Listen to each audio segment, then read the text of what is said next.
Guess who got brands talking? Brandlife.co.za. Welcome to the Financial Independence Coach, naturally creating freedom, meaning, and wealth. Brought to you by Yvonne Ltd, in association with brandlife.co.za. And here is your host and coach, Yvonne Venter-Louw. Good morning, Brand Live listeners and Yvonne Ltd subscribers. Today I have an absolute treat for you guys. I was honored with a one-on-one interview with Dr. John Demartini. Without further ado, let's go and listen. Dr. Demartini, first of all, I want to thank you, my deepest, humblest gratitude for being here today. Thank you. I really took a leap of faith and took a chance and got the opportunity. Well, thank you for asking, and it's great. We'll help some more people this way. Thank you. The reason why I requested this interview is because I am intent on helping the lower income levels build themselves up, and those that's been previously misused and abused build themselves up to get them in the right mindset of obtaining their own financial freedom. Okay. It's a worthy cause. I hope so. So in your talk on the evening of the June of the 5th, you gave us 12 points on how to live a fulfilling life. But how do we start finding our true, authentic nature?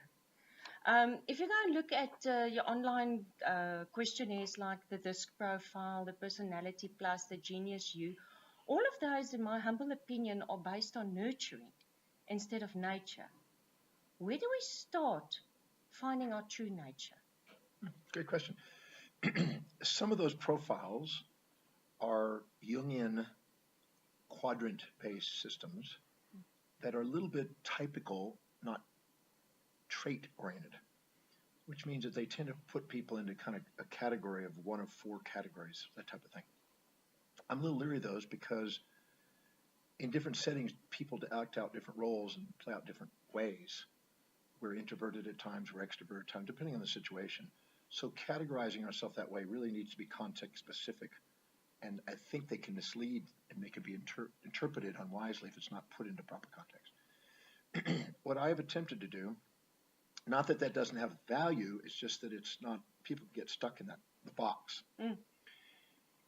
I believe that that each individual sees life, filtering life through what they value most.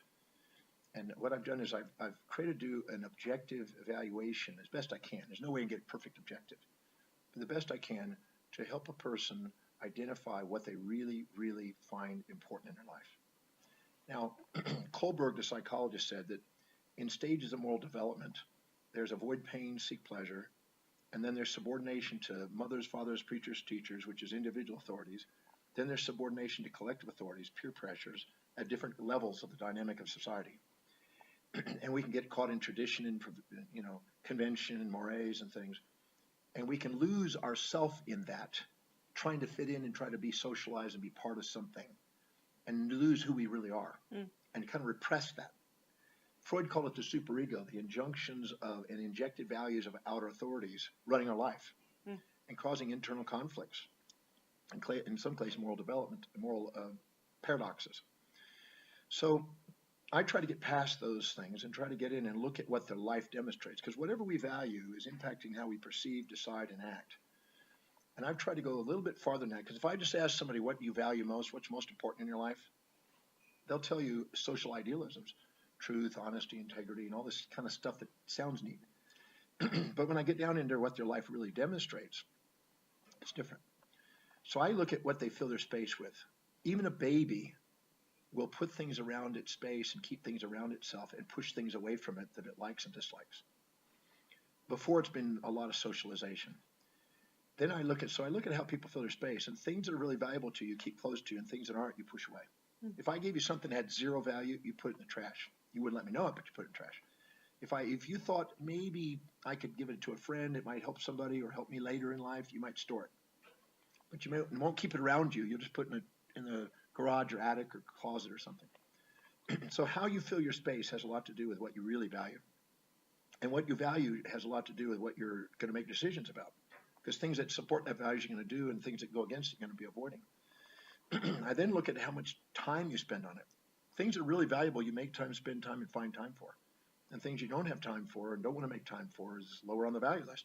So I look at how you spend your time. Look objectively at your day, consistently through a month or longer period. What are you spending your time on? What's really truthfully there? My case, it's teaching and research. That's my love. But you got to look at what's really there. Your life demonstrates your values. And if you look at it objectively, it'll reveal things to you. But if you ask subjective questions, they'll tell you things. And if you try to put people in boxes according to social structures, you'll get probably a distorted view. So I look at how they spend their time. I look at how they fill their space. Then I look at what energizes them. Things that are high in their value, their energy goes up. Things that are low in their values, energy goes down. So I look at what energizes them and what engages them. When people go to work, if they feel that they're getting their values met, they're engaged and they work hard and they're productive.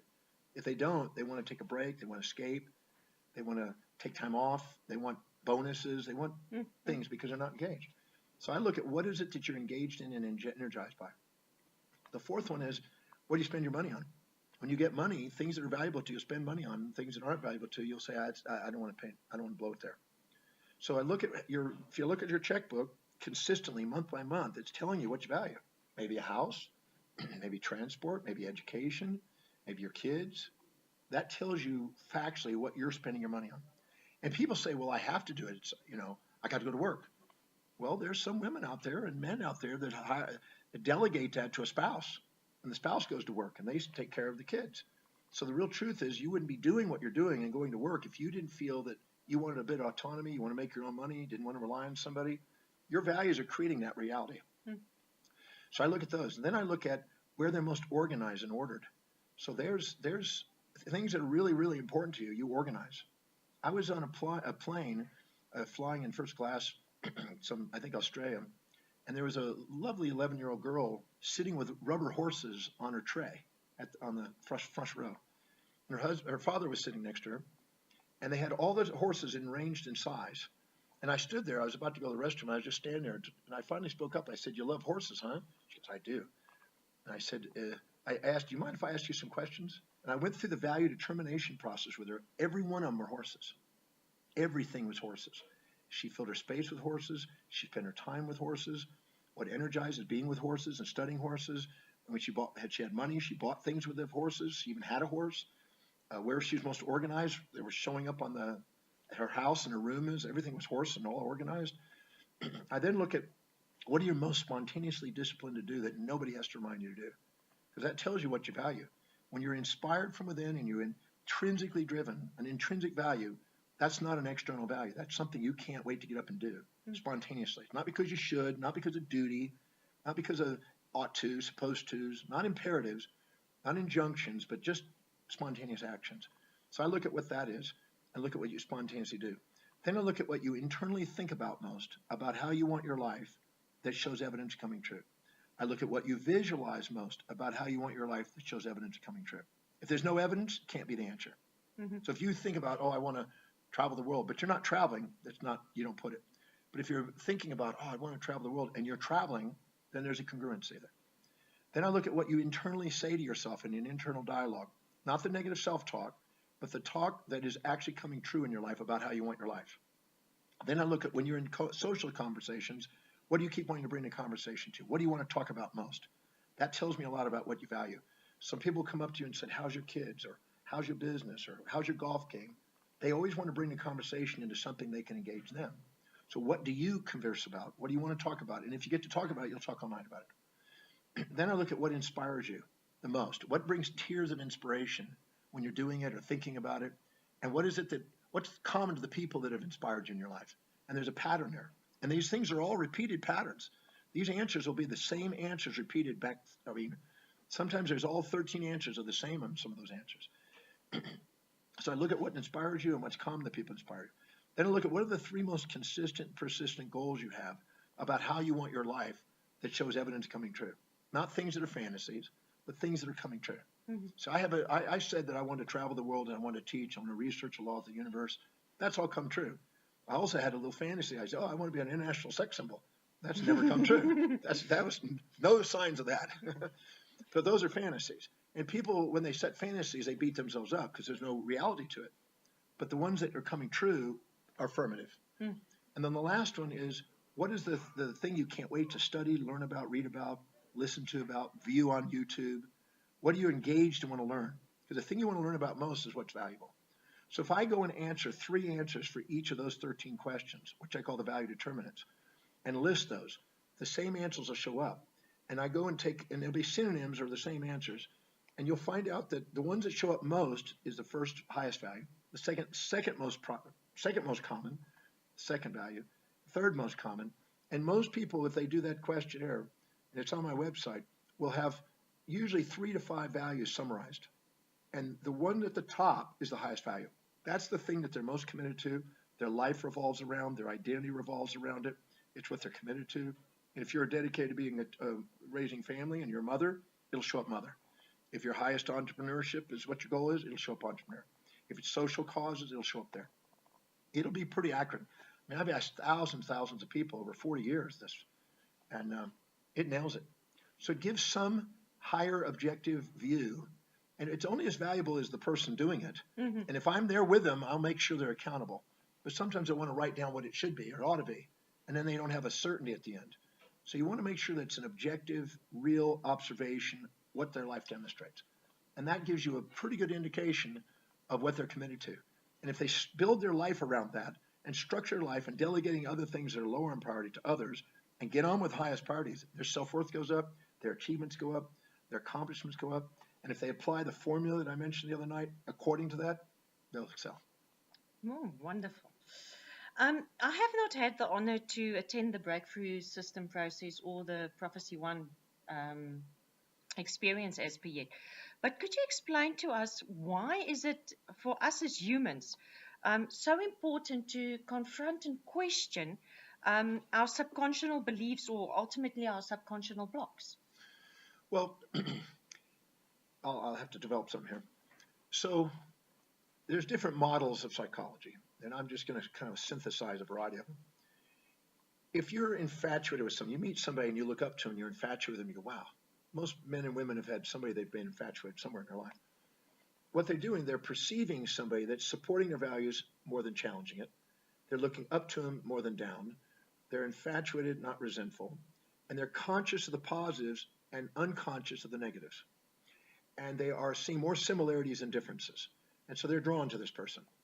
But what they've done is they've divided their consciousness up into that which is supporting consciously, but they've ignored and they're ignorant of the downsides. They blocked that.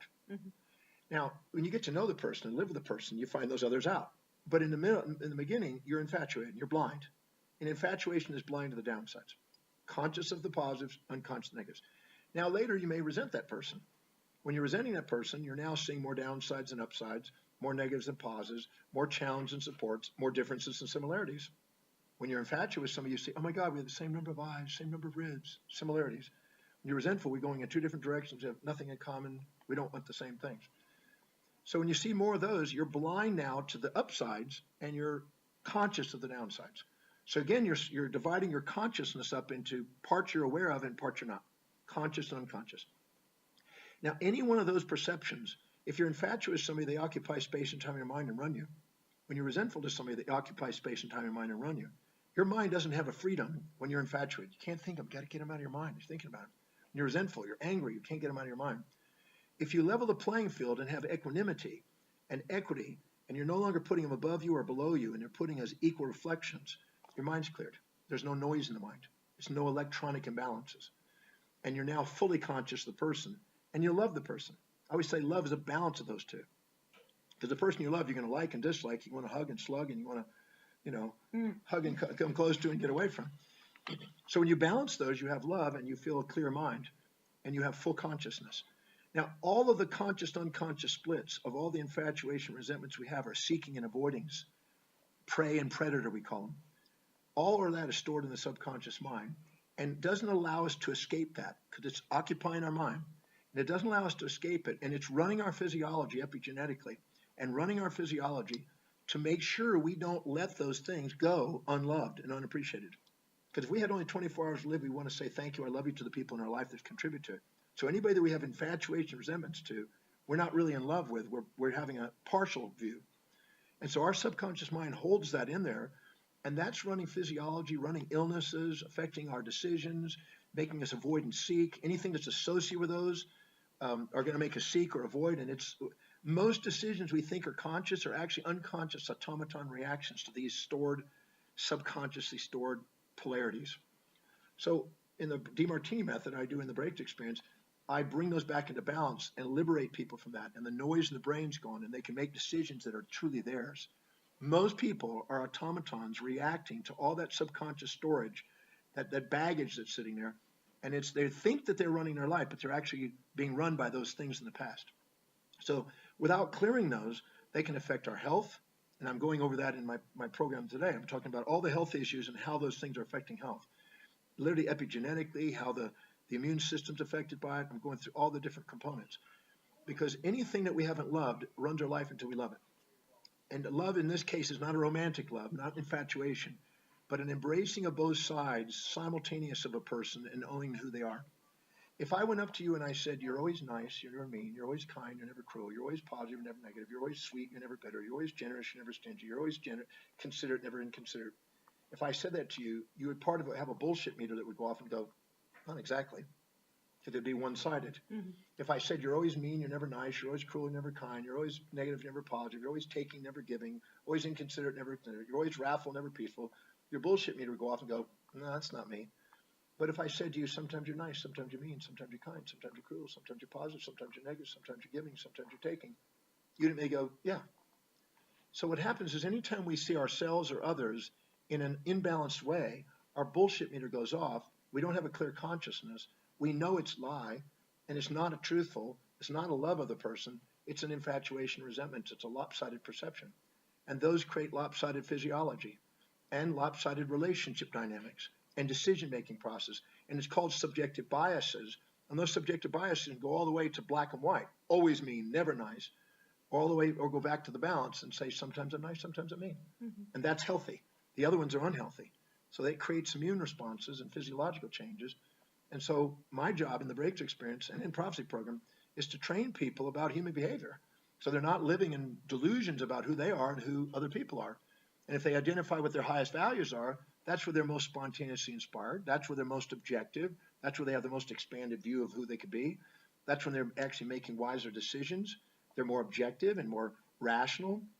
And then their lower values, they're more emotional. They're wanting to avoid pain and seek pleasure. They're more subjectively biased. They're more distorting of their reality. They're more impulsive and instinctful instead of intuitive and reasonable. So if I can identify what their values are, I can keep more balance in their perspective. There's less baggage. There's less subjective storage. And there's less run by the past. And they're more foresight instead of hindsight. Foresight is planning things objectively and achieving great things. Hindsight is through trial and error. It's less efficient. And it's like an animal compared to an angelic human being. Mm-hmm. So the breakthrough experience is designed to help people identify what those are, neutralize them out, liberate their mind from the noise, get clear about what it is that they want, get objective about what's really prior to them, prioritize the things, delegate lower priority things, get on with doing something that earns an income that serves people so you can delegate, so you can be liberated and free to do what you love in life and have a self-actualized life. Oh, fantastic. And you just spoke about planning. And that brings me to our next question. You have written every single plan idea in what I would call a series of encyclopedias. I saw it in one of your videos. You actually showed us the book, and they're like, that thick. How important is it for us to plan? I mean, you've put together the master planning system, and a lot of us haven't been taught or mentored how to do that forward planning. How important is it for us? I mean, using journals and diaries, that's not really the planning that you're talking about. Well, there's no harm in having a journal in life. You can keep an idea of what you've done and look at your past, and you can see a journey of yourself. And there's value out of doing that from hindsight. There's value. It's not as efficient, but defining what you really, really, really, really want. So I always say you need to start with what you know. When I was 17 years old, I met a teacher that taught me to plan ahead, and he said, start with what you know. So I said, okay, I knew I wanted to travel the world. That's certain. I have evidence of that. Since I was 3, I was traveling around the neighborhood. When I was 9, I was riding bicycles 35 miles. When I was 12, I was hopping trains to different cities. When I was 13, I was hitchhiking to different cities. When I was 14, I went across the world in the United States and Mexico, Central America. When I was 15, I went off to Hawaii and lived there. I've been traveling my whole life. There's no question in my mind, my life loved traveling. I live on a ship that goes around the world. I travel nonstop. I've gone nearly 19 million miles of travel. So I look at that and I go, there's evidence of that. It's not a fantasy. I love traveling. Start there. What else do I know I want? Well, I knew I wanted to overcome my learning problems. I knew I wanted to be intelligent. I knew I wanted to learn. I knew the things I wanted to learn. I started there. So it's wise to start with what you know and let what you know grow as you discover who you are. And to say what exactly you would love to do, because nobody's going to get up in the morning and dedicate their life to you. Nobody's going to get up except projecting their values onto you to try to get their life filled. So if you're surrounded by people and projecting onto you and you're trying to fit in and you're subordinating to them, you're going to be clouded and shrouded and scattered and diluted from everybody else's expectations. And you got to be able to say, what is it you want? Because if you don't, your life went by. So I had to decide what I really wanted to do. And I started writing that down. And I wrote down goals back when I was 17 years old. And I wrote down my first mission statement then. And I've read it and refined it and read it and refined it and upgraded it, read it, refined it. Occasionally I'd find out that there was no evidence showing up. So I edited it, cleaned it up until I got to know what I'm really showing my life committed to. Not my fantasies, not what I hope it would be that's unreal, but things that my life demonstrates according to what I value most that are committed to being done, that I show evidence of doing. Because if I set goals that are really true, that are not exaggerations, not minimizations, but are really authentic, I have the greatest confidence and greatest achievements in my life. So master planning is asking yourself questions to help bring out that information. It's 2,000 questions that I've accumulated over the years of helping people become clear on what that is that they really want to do in life. And they're sitting down and defining what that is. Spiritually, how do they want to live their life? Intellectually, what do they want to learn and how do they want to use their mind? Maximize their original thinking. Business-wise, what do they see for themselves? Financial-wise, what do they want? Do they want financial independence, or they just want to live survival? What do they want? Family-wise, what do they want? Social-wise, physical health and fitness. If you don't get up and do that, if you're not empowering your life, people will overpower you. If you don't define it, other people define it. If you don't fill your day with high-priority actions that inspire you, your day will fill up with low-priority distractions that don't.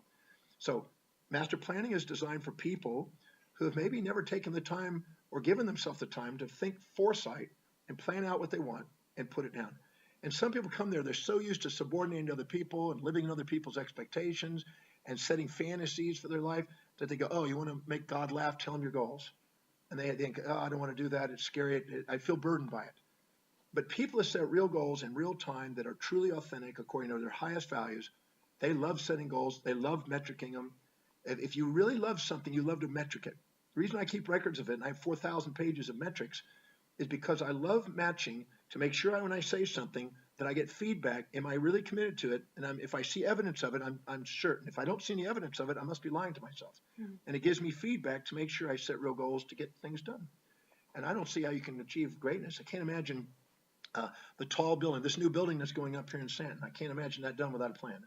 The great China Wall, the great Giza pyramids, the 7 wonders of the world. I don't know of any of those that weren't planned ahead by a foresight and vision. Mm. So vision is, those with a vision flourish, those without a vision perish. And your forebrain, your executive center, which has self-governance and mastery, is visionary. And the lower centers are not. They're impulsive and they're tactile and they're emotional. And they don't have the ability. They're reacting. They have short-term immediate gratification and addictive kind of behaviors. Visionary people are patient. They're willing to go through pain and pleasure in the pursuit of it. And they plan out and they mitigate risks and they strategically plan to take away fantasies and get real objectives.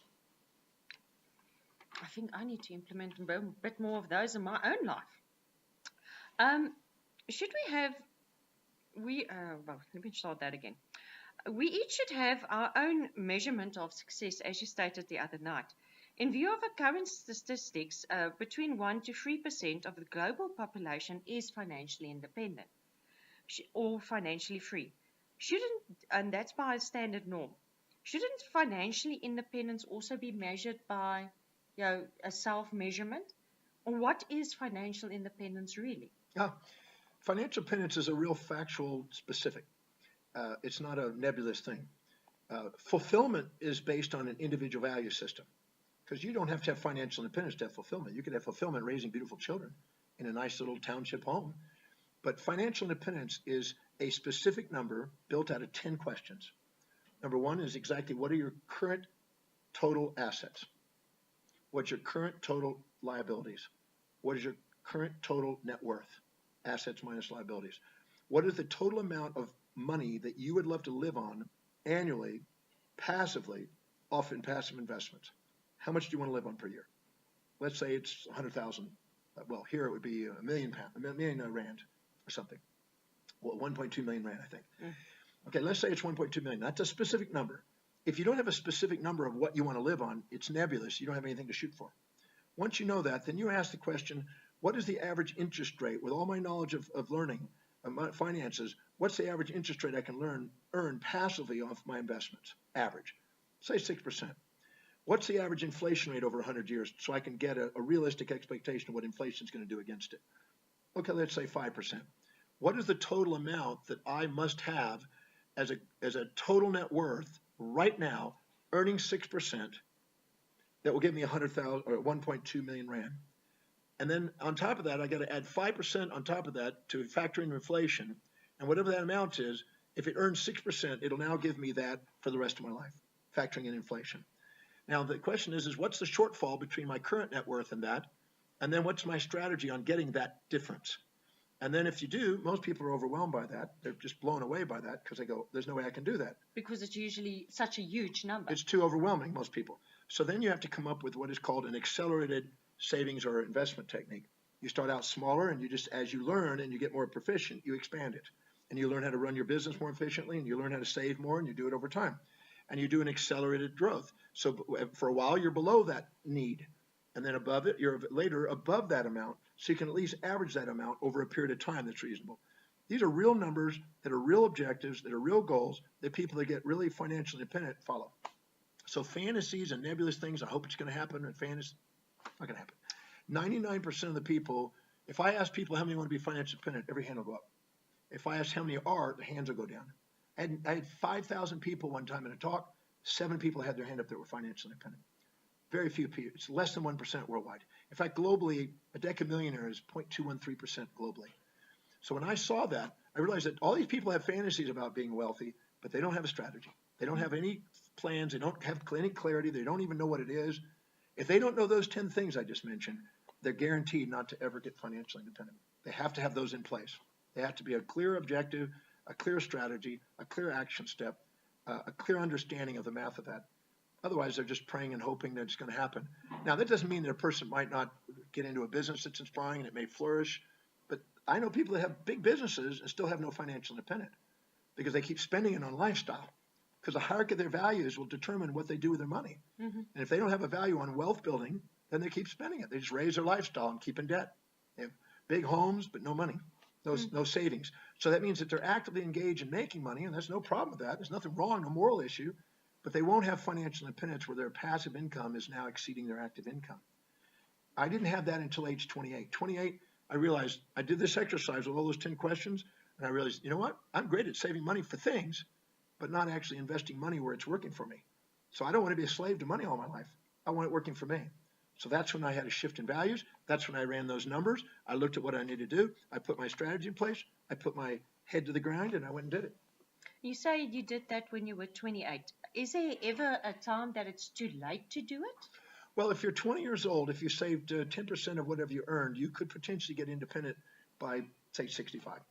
If you're 30 years old, if you saved 20%, you could do it. 40 years old, 30% of what you earned. 50 years old, 40%. 60 years old, 50%. The longer you wait, the more difficult it is, the more you have to put energy into it.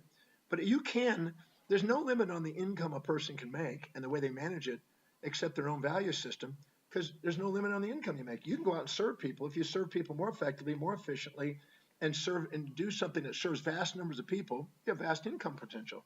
But if you do something that's limited and you're focusing on yourself and not caring about humanity and serving needs, there's no income. There's no way you're going to get wealthy without being dedicated to serving people, learning how to manage money wisely, and valuing yourself enough to save it. Time is almost up. That's my 5-minute warning. Last question. Whilst I was researching and studying one of your students, and I believe he is your friend now, I was privileged to a budget structure that's totally different to what I was taught in all my financial education. Taking Parkinson's law into account, why is this budget structure more effective than the normal income versus expenses? Well, you have to explain to me what the budget structure is. The budget structure, as Brian explained it, was you break your entire budget up into 10% for your future investments or retirement, 10% for your financial freedom, 10% for education, 50 or 55% for your necessity account, your 10% for charity, 10% for play, and then your 5% or 10% for, no, 5 or 10% is for charity, and it's your 10% for your play account. Yeah. Okay, I don't know if that's my promotion, what that is. That's why I need to ask you what that was. I believe that the budgeting count needs to be based on the individual person's values, because some people are interested in doing charity and some people are not. Some people are interested in playing, some people are not. It needs to be based on their value structure, first of all. If they want financial independence, at least a portion, and hopefully an ever progressive portion of the amount, needs to be saved. Because a person saving 1 to 3% is never going to get financial independent. This math will never allow it, unless they lower their lifestyles drastically. So there has to be a minimum, and 10% really doesn't cut it for most people.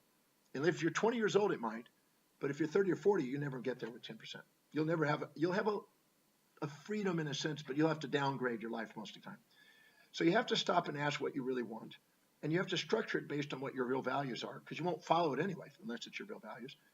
And you need to pay your taxes. You need to pay your savings and investments. You need to have, if you do want to do something spiritual or charitable, then you need to acknowledge that's important to me. You need to set what that amount is. It's based on that person's values. I know people that put in, I met a woman that I consulted with that had a goal of $100 million into a church. And she had 60 million set aside, and she wanted to get 120, so she had 20 for herself and 100 for the church. So she was working towards that goal before she hit 62 years old, and she was on track. But there are other people that says, I'd like to do something for an education and help schools, and I want to do education for townships. The values of the person need to be based on that.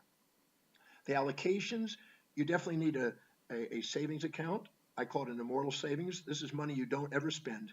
It goes into investments. You need a cushion account for in case there is a really emergency, so your mind's not volatile and you're staying focused.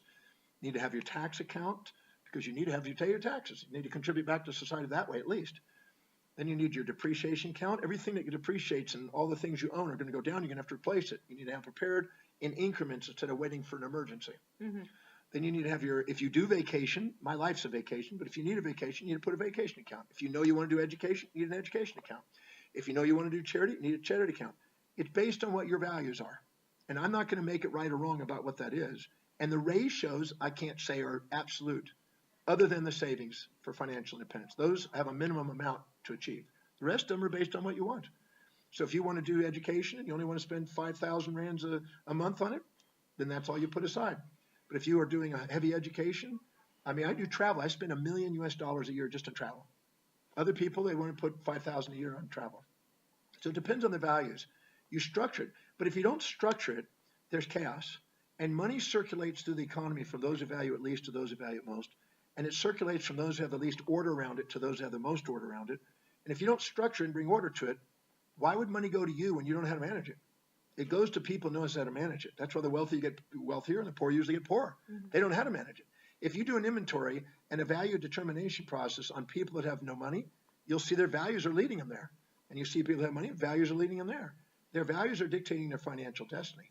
So the values are going to determine how it's allocated, and the allocation needs to be congruent with what's true for them, and it has to be real and grounded about the outcomes they want. So if they say they want to be financially independent, there's a math to it. If those 10 questions have to be in place, are they on track for it? Otherwise, it's fantasy. So it's not just exactly what he meant, the exact numbers. It's based on the individual. Well, I want to thank you for your time and allowing me to this great opportunity to interview you. Do you have just a parting thought for all the listeners out there? Building up for their financial independence. What's the one thing that you would recommend them that they do? There's a thing in thermodynamics, the principles of thermodynamics, called entropy. And entropy is the tendency to go from order to disorder. And financial independence will never be obtained if you have no order to counterbalance disorder. So you have to make a commitment that you're going to pay whatever you make, you're going to put a portion of that into savings and then eventually into investment. It's going to stair step from savings to investment. You need to save before you invest, before you ever speculate. So you have to make a commitment to yourself that I'm worth it, that my objectives are worth it, my contribution that I want to make to the world is worth it, and I'm going to save a portion of what I earn. No matter what it is, I'm going to save a portion of it. A minimum amount or a percentage, whatever's greater, and you commit to it, and you do it electronically so you can't emotionalize it. Emotions destroy wealth, electronics build it. So you'll automatically electronically take it out of your bank account and you stick it in your investment account every single month like clockwork, or every 2 weeks or every week, however you can do it. The more frequent, the better, because smaller increments are easier to do than large ones. And you make a commitment to do it, and it's never touched. You're not allowed to touch it. It no longer exists. It's now only there to grow for the objectives that you have. You can't rob it. You can't steal from it. It's there. It's like a baby. You don't want to take an arm off a baby. It's your baby, your financial baby. You don't go, oh, I like to grow it, but I borrow your arm or leg back. You let it grow. And then you keep increasing it and try to increase that. I tell people every quarter, once you've been comfortable and proven you can do what you can do, you can push it just a little bit more. And you keep pushing it and pushing it. And that forces you to become more efficient at work or in business or managing money. And you'll find that once you manage money wisely, you'll attract more money to manage. You'll attract people and opportunities and all kinds of things to come in that gives you more opportunity to make more income. So don't wait for more money to come into you, because it will never come. It never comes because entropy takes away money that's not organized up at front. You structure it, you force it into savings, you make it happen, it becomes automated. You don't think about it anymore, it becomes an automatic thing, and all of a sudden you're gradually growing your wealth. And once you do, it starts to have a life of its own. You then go study it. If you really value wealth building, you're going to study it. You're going to have mentors, you're going to have people that hold you accountable, you're going to be reading about it, learning about it, knowing what to do with it, so you become more effective and efficiently at placing it and allocating it so it's working for you more efficiently than before. So if you're not growing every single month and showing that you're making progress, you really aren't demonstrating you care about building wealth. So it doesn't matter how much you start with. I had a guy, believe it or not, started with a quarter, a U.S. quarter, which is about 25 cents. 22 cents. 2 cents. Well, it's 300 Rand or so. A quarter, no, 30 Rand. There's a quarter, that's it. That's all he saved. Within a year, it was $1.80. Now you think, well, that's going to take forever. In 5 years, it was $2,000 a month. Because it kept on growing. He kept growing, never stopped. $2,000 a month. In 10 years, it was $17,000 a month. So here's a guy that started out. I always say piggy banks become piggy banks. Little actions make big dreams. He didn't think he'd ever do that. He never imagined he could ever save that kind of money. But he kept doing that, and he kept valuing himself, and he kept going out and trying a way of serving people. Because if you don't serve people, there's no income. He kept looking at how can I serve humanity? What can I do to serve humanity? What can I do? What's talents so I can broker indirectly or directly as a talent do for somebody that can help people? He cared about humanity because wealth comes from caring about humanity, caring about what needs are and finding a way of solving needs. That's where money comes from. Brilliant. Dr. Demartini, it was absolutely a pleasure talking to you. And I definitely look forward to your next breakthrough experience. Oh, thank you. Thank you for the interview. Thanks a lot. There you have it, Brand Life streamers and YEFL subscribers. Dr. John F. Demartini started his life as known today at the age of 17 as a high school dropout after a near-death experience surfing in Hawaii. Being introduced to his first mentor, he spent all the time he could attending free workshops to learn as much as he could. But most importantly, He made a decision to change his life and stick to it. At present, he has been teaching for the past 42 years, guiding those who want to learn how to change, to live their life to their highest potential. I'll be posting the links to the value determination on our Facebook page, as well as the link for you to request your own natural report, which includes the value determination. Thus, until next week, Monday, naturally creating meaning, freedom, meaning, and wealth. From myself, Yvonne E. Venter-Louw, from Yeffel Pty Ltd, and brandlife.co.za. Shalom.